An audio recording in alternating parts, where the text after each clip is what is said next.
कोलकाता यान 27वां दिन। शांति निकेतन। आइए हम आज विश्व प्रसिद्ध शांति निकेतन के बारे में थोड़ा जानते हैं। शांति निकेतन वो स्थान है जहां पूज्य गुरुदेव श्री रविंद्रनाथ का परिवार रहा करता था। एक दिन उनके पिता महर्षि देवेंद्रनाथ को घूमते हुए ये असाधारण अद्भुत जगह मिली। उन्हें ये गहरा एहसास हुआ कि ये उनके लिए ध्यान का एक बड़ा केंद्र होगा।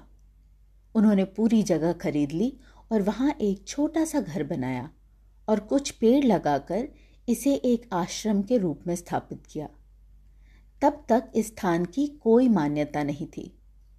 उन्होंने एक शुद्ध और पवित्र संस्थान का बीज बोया। उन्होंने उसका नाम रखा शांति निकेतन। वे 1863 से वहाँ रहे और सभी जातियों, धर्मों, देशों और विदेशों को वहाँ की आध्यात्मिक ऊर्जा के कारण उस ध्यान केंद्र में आकर्षित करने में सफल हुए। ये कलकत्ता से 158 किलोमीटर दूर है। उसके बाद 1863 में रविंद्रनाथ ने इसे एक महाविद्यालय में परिवर्तित कर दिया। तब ये विद्याश्रम था। इसकी लोकप्रियता के कारण 1921 में यह विश्व भारती विश्वविद्यालय बन गया। दुनिया भर के बुद्धिजीवी इस विश्वविद्यालय में आने लगे। 22 दिसंबर 1901 को टैगोर द्वारा शुरू किए गए शांति निकेतन विद्यालय में शुरू में उनके पास केवल 5 छात्र थे, जिनमें से उनके बेटे रथींद्रनाथ टैगोर उस ब्रह्मचर्य आश्रम के पहले 5 छात्रों में से एक थे। शांति निकेतन एक पर्यटन केंद्र है। ऐतिहासिक रूप से ये एक शैक्षिक केंद्र है जो संस्कृति और कला के महत्व पर जोर देता है। रविंद्रनाथ के गीतों, कविताओं और उपन्यासों ने यहाँ आकार लिया। शांति निकेतन ने उनमें निहित सौंदर्य दृष्टि को किसी न किसी रूप में बाह्य प्रेरणा अवश्य दी होगी। शांति निकेतन रविंद्रनाथ टैगोर, नंदलाल बोस, राम पुकार, विनोद बिहारी मुखोपाध्याय और अन्य द्वारा बनाई गई मूर्तियों, कलाओं का घर है। शांति निकेतन अपने त्योहारों और मेलों के लिए प्रसिद्ध है जो ग्रामीण वातावरण में उत्पन्न होते हैं।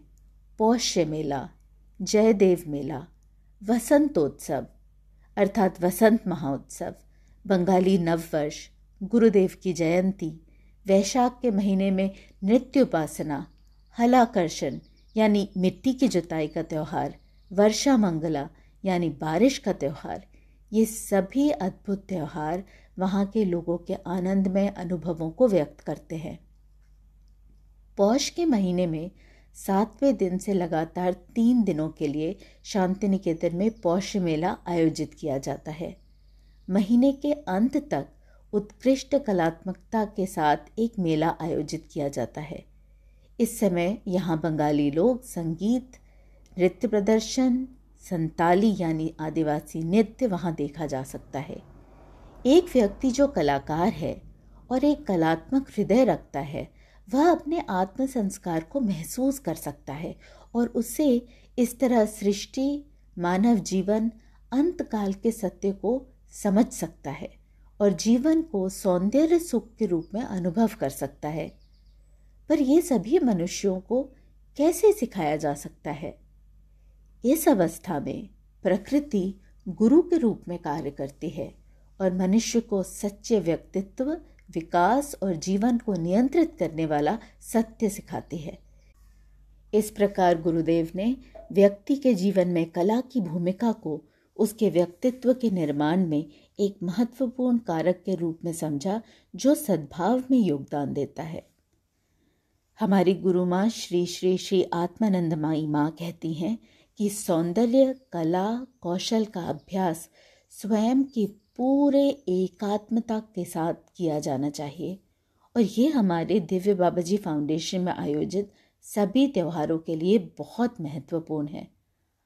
अब हम समझते हैं और ये सीखते भी हैं कि इस मंच पर इतनी अच्छी सजावट की व्यवस्था क्यों की जाती है और सब कुछ अत्यंत भक्ति और स्वयं की पूरी एकात्मता के साथ इतना सुंदर बनाया जाता है।